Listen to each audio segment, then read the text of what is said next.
Baik, bismillahirrahmanirrahim. Assalamualaikum. Selamat malam. Terima kasih kerana anda terus setia bersama kami di Bernama TV. Dan malam ini giliran saya, Syuhaimi Muhammad, untuk bersama anda dalam tempoh 30 minit ini, ruang bicara, terus berbicara. Dan pasti pada malam ini, kita bersiaran lebih awal daripada kebiasaan, 30 minit. Kerana selepas ini jam 9, kita akan bawakan kepada anda secara langsung bersama Yang Berhormat Datuk Saifuddin Abdullah dalam rancangan Temu Minda selama sejam dengan tajuk nanti Gambaran Besar Kesaling Hubungan Internet. Itu pukul 9. Namun tugas saya pada ketika ini untuk 30 dah tinggal sekarang 28 minit. Suratan atau kebetulan ini saya terus kenalkan. Laju sikit speed saya malam ini, Doktor. Ya, Dr. Norni Wandi Ahmad Nordin, penganalisis keselamatan dan juga politik. Itulah tak berjanji tapi masuk tadi dua-dua terkejut sebenarnya. Ya, seragam. Tapi ini bukan pakaian seragam kita, Doktor. Ini bukan satu kebetulan yang tidak dirancang sebelumnya, tapi mengujakan saya juga hari ini juga sebenarnya. Jadi mengujakan mungkin sebab tajuk kita itu sendiri yang akan kita angkat, akan kita bincangkan. Dan talian kami buka 0326979768, 0326979767. Tajuknya menyahut titah agong formula gerak saraf perpaduan rakyat. Jadi dalam tempoh selepas 48 jam keputusan titah Si Paduka Baginda Yang Tuan Agong menolak darurat dan kemudian membawa kepada kronologi sehinggalah malam tadi dikatakan akan ada satu keputusan besar menerusi mesyuarat kerja UMNO. Jadi bagaimana setakat ini Doktor melihat susukan politik yang panas sejak hari Jumaat, dan hari ini nampak reda, permukaannya reda, tapi mungkin lidah satu penuh dengan gelora. Jadi bagaimana agaknya feedback yang diperolehi selepas 48 jam titah daripada Si Paduka Baginda Yang Tuan Agong itu? Yang pertama kali menjunjung kasih kepada Tuanku, saya rasa semua rakyat, khususnya saya Patik sebagai mewakili rakyat jelata mengucapkan terima kasih yang tidak terhingga pada yang menjunjung kasih Tuanku, sebab apa yang berlaku selepas pengisytiharan darurat itu tidak dilakukan, maka dapatan-dapatan khususnya di media sosial bersama dengan orang-orang di kebanyakan, mereka mengatakan mereka bersetuju dengan kebijaksanaan Tuanku untuk tidak mengisytiharkan darurat, walaupun pada hakikatnya pada undang-undangnya baginda boleh berbuat demikian. Jadi ini menunjukkan bahawa pada satu masa rakyat amat bersyukur kerana mempunyai satu lagi resolusi ataupun jalan yang boleh meneutralisasikan keadaan. Kerana pada hakikatnya walaupun kita amat faham di bawah sana ataupun di kalangan rakyat biasa, mereka memang rasa mual, marah, gelisah dan marah dengan ahli politik dalam negara kita. Dan daripada apa yang diperhatikan, apa yang berlaku di sosial media, di kawasan tertentu, di pasar, malah saya sendiri berinteraksi dengan orang ramai, mereka merasakan pada masa ketika ini persepsi ahli politik pada di kawasan yang amat teruk. Di mana sebelum proses ini berlaku sampai dah sekarang, mereka merasakan bahawa ahli politik perlu melakukan sesuatu demi memastikan kestabilan politik negara itu terus berada di tahap sepatutnya. Dan ini merupakan satu proses yang perlu diambil serius oleh ahli politik. Sekiranya mereka gagal untuk mencorakkan sesuatu perkara, khususnya parti politik Melayu Islam dalam merencanakan sesuatu, maka saya rasa persepsi negatif ini akan terus dibawa dan akan merosakkan imej institusi politik Melayu Islam itu sendiri. Okey, baik. Sebelum ni kita nampak sesuatu yang gelap, tapi bermula malam tadi kita dah nampak ada cahaya di hujung terowong itu sendiri dengan kenyataan-kenyataan daripada parti-parti itu sendiri. Daripada PAS katanya akan terus setia dengan kepimpinan Tan Sri Muhyiddin. UMNO pula akan terus sokong kerajaan PN, dan saran hari ini malam tadi menyarankan agar rekonsiliasi nasional segera diadakan. Jadi rekonsiliasi daripada Barisan Nasional ini pula bukan sesuatu yang baru. Dah lama dulu kita dengar Jadi saya minta sedikit komen nanti daripada doktor. Dan DAP pula cadang konsensus nasional, dan dia berbalik sebenarnya dalam konteks perpaduan. Dan dah lama juga kita cakap tentang perpaduan nasional itu. Malah daripada Profesor Emeritus Samsul sendiri pernah menyatakan bahawa kita belum pun mencapai perpaduan. Kita masih dalam konteks kesepaduan. Jadi bagaimana kalau doktor sendiri kita nak bercakap tentang perpaduan sekarang ini sebagai kunci utama baik untuk politik dan untuk rakyat dalam kita menentang COVID-19 itu? Perpaduan itu belum pernah tercapai. Dan sekarang ni dalam keadaan semasa COVID dan keadaan politik, kita menyebut kembali perkara yang dah lama kita nyatakan isunya, perpaduan. Jadi untuk mengisi elemen perpaduan, kita harus balik pada sejarah. Kerana apa yang dibincangkan, selalu saya kemukakan pada ini, dalam keadaan ini, keselamatan politik menjamin keselamatan negara. Jadi kita balik pada sejarah secara ringkas. Apabila pada tahun 1946, apabila British ini mengadakan Malian Union, maka orang Melayu membantah atas dasar akan hilang hak kebesaran Raja-Raja Melayu dan mereka boleh bawa masuk sesiapa saja dengan cara yang mudah. Jadi kaum Melayu orang Melayu bergabung dan bersatu, akhirnya UMNO ditubuhkan pada tahun 1946. Dan selepas itu gradually secara dengan beransur-ansur akhirnya UMNO, MCA dan MIC membentuk perikatan. Dan akhirnya pada tahun 1954 terbentuklah perikatan ini yang baru ada proses kemerdekaan. Jadi ini apa kunci dia? Formula dia menunjukkan bahawa dominasi parti politik Melayu dengan kerjasama parti-parti politik lain mampu untuk menyelesaikan masalah keselamatan politik membawa kepada keselamatan negara. Dan ia berjalan sehingga pada tahun 1969. 13 Mei berlaku akibat perbalahan elemen-elemen politik, ketidaktentuan dalam keselamatan politik. Dan selepas 13 Mei, kita lihat perkara yang sama berlaku. 1974, Barisan Nasional ditubuhkan. Dan ia berjaya membawa negara pada satu kestabilan negara, keselamatan politik hingga pada tahun 2018 apabila Pakatan Harapan mempunyai pilihan raya. Dan akibat kecelaruan, internal fracture, gangguan dalaman atau perkara-perkara yang tidak disetujui oleh rakyat menunjukkan bahawa keselamatan politik ini kembali tidak stabil. Dan ia masih lagi berada pada hari ini. Jadi kalau kita lihat formula keselamatan politik sebenarnya membawa keselamatan negara. Jadi formulanya ada di situ sebenarnya. Jadi tapi formula yang dibawakan oleh doktor mungkin dah tak sesuai dalam keadaan konteks sekarang. Jadi formula sekarang memerlukan inovasi yang baru. Apa agaknya? Sebab doktor sendiri kerap menyebut tentang inovasi politik. Jadi saya beri ruang pada malam ini dalam ruang bicara untuk menjelaskan inovasi politik yang mungkin memberikan gambaran membawa kepada penyatuan nasional, penyatuan perpaduan bukan sahaja di kalangan rakyat tetapi di kalangan ahli politik itu sendiri. Terima kasih. Sebab tu saya rasa baju sama sebab pengurusi pemikiran cara yang amat sama. Teruja saya malam ni. Tetapi apa yang berlaku pada kali ini, kita memerlukan satu formula kesepaduan perpaduan yang perlu dimakinkan oleh politik. So ahli politik harus membentuk keselamatan politik yang akan menjadi asas keselamatan negara, membawa negara keluar daripada keselamatan untuk keselamatan ekonomi dan keselamatan kesihatan pada pandemik COVID-19 ini. Jadi apa yang berlaku, dominasi parti politik Melayu Islam ni harus bekerjasama membentuk satu pakatan yang boleh sekurang-kurangnya berjalan sekurang-kurangnya 20 tahun sekarang. Mungkin ia ada ambitious, tapi ia perlu dilakukan dengan satu bentuk formula perpaduan keselamatan politik yang betul-betul berasaskan formula-formula tertentu. Dan saya ada mencadangkan formula ketuanan bangsa, ketuanan Malaysia. Di mana melalui ini parti-parti politik harus membentuk satu kesepaduan di antara mereka dan mereka harus memangkinkan elemen perpaduan ketuanan Malaysia itu dalam konteks ahli politik. Siapa yang harus menjadi pemula? Sudah tentunya watak-watak utama dalam ahli politik Malaysia. Parti dominasi Melayu Islam, tidak ada lain. Kerana walaupun kita suka tidak suka membicarakan, setengah orang kata apabila kita cerita tentang Melayu, kita bercerita tentang agama dan bangsa ia sensitif. Tapi kita harus ingat paksi utama kesepadanan, paksi utama pembangunan negara berkisar kepada agama dan bangsa. Kerana sejarah menunjukkan bahawa dominasi parti politik Melayu Islam inilah yang berjaya membentuk gabungan teras politik dalam negara kita bersama bangsa-bangsa dan kaum lain. Ini bukan isu perkauman, ini adalah realiti yang harus diterima hakikat oleh semua orang. Kata kunci itu Melayu Islam dan kita tak boleh mengetepikan parti-parti politik yang lain seperti DAP kerana ramai juga di kalangan ahli DAP sekarang adalah terdiri daripada Melayu Islam. Jadi bagaimana untuk DAP kalau kita nak menyertakan DAP dalam penyatuan bangsa, dalam penyatuan dalam formula baru politik itu sendiri? Ini soalan yang amat baik. Di sinilah bermulanya elemen ketuanan Malaysia itu harus ditarifkan dengan sempurna. Ia harus berasaskan asas ketuanan Melayu, perlembagaan persekutuan dan rukun negara. Apabila diadaptasikan sepenuhnya oleh ahli politik berdasarkan dominasi parti politik Melayu Islam, maka mereka harus membuat acuan ini. Malah saya juga menganggap sekali ini tidak keluar, ia harus jadikan sebagai deklarasi ketuanan Malaysia yang harus dipegang oleh setiap ahli politik.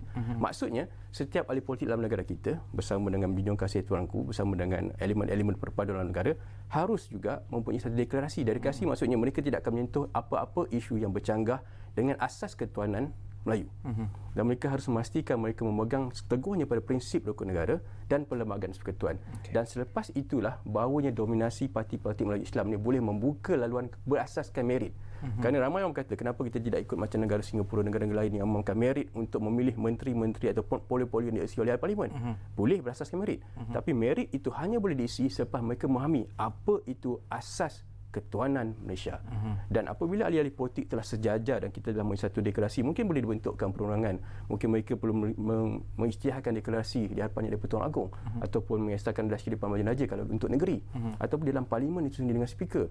Ia boleh dilakukan. Kerana dominasi parti Melayu Islam perlu makin ke sesuatu. Dan apabila formula asas ketuanan Malaysia ni telah distrukturkan, telah didoktrinasikan dan telah diletakkan sebagai satu urus tabik untuk ahli-ahli Parlimen Malaysia, maka perkara ini akan jadi satu garis panduan. Dan selepas itu, rakyat harus bersama, mereka harus melakukan program-program gerak saraf untuk rakyat.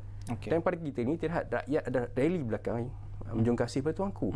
Rakyat bersama dengan Yang Pertuan Agong. Kalau kita lihat analisa ringkas yang dilakukan oleh sosial media, apa saja yang dikatakan Yang Pertuan Agong ni amat disukai oleh rakyat berbanding dengan ahli politik. Jadi pada perkara ini mereka perlu faham signal ini menunjukkan bahawa sesuatu perlu dilakukan untuk mencorakkan apa itu ketuanan Malaysia yang sebenarnya, supaya menjadi satu paksi penyatuan dan tidak boleh diganggu-gugat. Okey. Jadi jalan dah terbuka luas dan banyak pintu-pintu untuk dibuka, dan kita sebagai rakyat, malah ahli politik memainkan peranan utama. Namun begitu, bagaimana agaknya kalau kita nak menyatakan bahawa untuk memudahkan itu, tadi telah pun dikongsikan oleh doktor, dalam keadaan konteks masa, ya, kita nampak, saya peringkat awal tadi saya menyebut bahawa permukaannya kita nampak tenang untuk hari ini. Ya, tapi di dasar tu kita tahu bagaimana ia bergolak. Jadi bagaimana? Adakah doktor sendiri rasa macam okey, dah tiba masanya untuk kita boleh menjayakan perkara ini? Dan saya melihat bahawa titah Yang di-Pertuan Agong menerusi mesyuarat Majlis Raja-Raja tempoh hari dah pun mengunci segala-galanya, dan melihat hari ini kita melihat seolah gencatan politik itu dah mula berlangsung. Jadi adakah mustahil untuk kita mulakan pada hari ini oleh ahli-ahli politik? Saya rasa tidak mustahil, kerana titah Yang di-Pertuan Agong itu amat jelas. Sekiranya mereka ingkar ataupun dahaka, adalah ayat yang paling sesuai, dia dahaka. Apabila ahli politik dahaka pada titah Yang di-Pertuan Agong, maka mereka sebenarnya dahaka pada rakyat Malaysia. Jadi apa yang perlu dilakukan oleh Tan Sri Muhyiddin adalah membentuk Pakatan Dominasi Islam ini dengan cepat, dengan kerjasama parti-parti tertentu, dan meletakkan asas ketuanan Malaysia sebagai satu asas lengkap. Kemudian perkara ini harus dibawa pada rakyat. Bagaimana? Dengan memastikan kementerian-kementerian supaya ia berlaku secara top down, dengan satu arahan, dengan satu program gerak saraf perpaduan yang terancang dengan berstruktur. Malahan boleh membantu, kerana gerak saraf elemen ini dilakukan secara sedar, secara sedar, dengan elemen entertainment, dengan pelbagai cara dan platform yang tertentu. Tapi cabarannya sekarang adalah berdasarkan kebijaksanaan Yang Amat Berhormat Perdana Menteri untuk menentukan siapa yang akan berada di belakangnya. Kan kita melihat ya sekarang di bawah PN, kemudian DAP dah memulakan tawarannya. Jadi kebimbangan itu nanti atas kebijaksanaan Perdana Menteri, bagaimana agaknya dari segi bacaan doktor tentang perkara ini? Saya rasa pada masa ini ahli politik tertakluk pada perjanjian mereka dengan Yang di-Pertuan Agong. Maka inilah masa yang sesuai untuk menggunakan perjanjian ini untuk membentuk satu corak perpaduan baru dan satu deklarasi penyatuan berasaskan ketuanan Malaysia yang saya terjemahkan dengan menjadikan ia satu doktrinasi deklarasi ahli politik yang tidak boleh diganggu-gugat. Jadi medan sebenarnya nanti adalah pada pembentangan Belanjawan 2021 untuk kita melihat sama ada ataupun tidak ahli-ahli parlimen yang seolah memboikot ataupun tidak bersetuju dengan pembentangan. Derhaka. Itu kata kunci, dan kita nak berehat seketika, doktor, dan kembali selepas ini kita akan terus membicarakan tentang tajuk kita pada malam ini, iaitu menyahut titah Agong, formula gerak saraf perpaduan rakyat. Jangan ke mana, teruskan bersama kami di Ruang Bicara.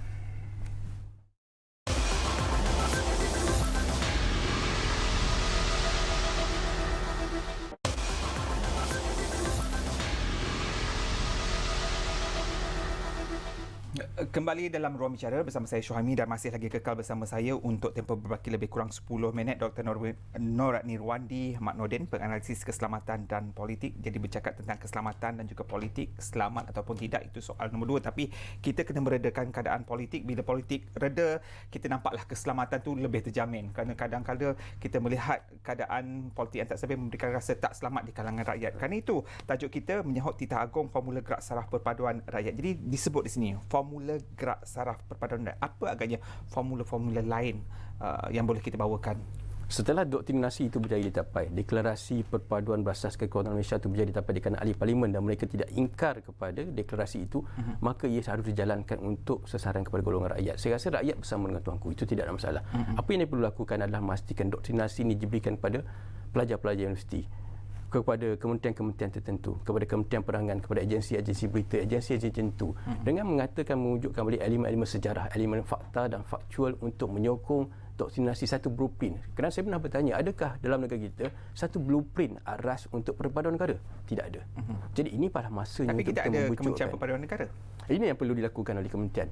Maka sekiranya benda ini dipandang serius, benda ini dipandang sebagai satu benda yang perlu dilakukan segera, maka saya rasa sekiranya benda ini dijalankan, deklarasi oleh politik. Kerana perbalahan menjelang peradaban pada hari ini, kalau kita lihat di seluruh dunia, ia bahasa satu konteks, walaupun kita harus mengakui hakikat ni, walaupun ia sukar untuk diperkatakan. Nama kata jangan bercakap tentang agama, jangan cakap tentang bahasa, ia sensitif, tapi tidak, kerana politik antarabangsa juga menunjukkan bahawa cultural clashes itu, the thin line itu adalah berasaskan agama dan bangsa. Maka inilah masanya untuk kita mengikat perpaduan negara itu berasaskan doktrinasi ketuhanan Malaysia yang dibangunkan, deklarasi itu, dan diberikan kepada rakyat, diberikan pada masyarakat. Dan secara perlahan-lahannya dengan mensasarkan pertamanya kumpulan Melayu Islam dan disasarkan kepada bangsa-bangsa lain. Dan saya rasa semenjak 1974 kita melihat tidak ada permasalahan kaum dalam negara kita. Kita bercakap tentang pegangan ekonomi, kita tidak ada pegangan ekonomi yang menindas mana-mana bangsa, mana-mana kaum yang berada lebih atau kurang. Sebenarnya dalam keadaan kita dalam negara kita yang masyarakat majmuk ni, tidak ada istilah penindasan kaum berlaku dalam negara kita. Kenapa? Kerana terbukti bahawa ia berkesan. Masyarakat negara kita bukan seperti masyarakat luar negara lain melakukan demonstrasi di Thailand, di Indonesia dan sebagainya, kerana kita adalah masyarakat yang budiman. Jadi pengikat itu harus disusukkan dalam satu blueprint doktrinasi ketuhanan Malaysia yang dibangunkan di peringkat atasan, parlimen, kementerian, dan diberikan secara gerak saraf kepada rakyat. Tapi kadang-kadang saya rasa skeptikal, pesimis tentang segala blueprint, kerana sebelum ini banyak juga blueprint tentang perpaduan, blueprint tentang pembangunan dah pun diangkat, dah pun ditabelkan, tapi kita masih gagal. Dan dalam konteks sekarang ni, kita melihat keredaan tenang seketika, namun rakyat perlu ditenangkan.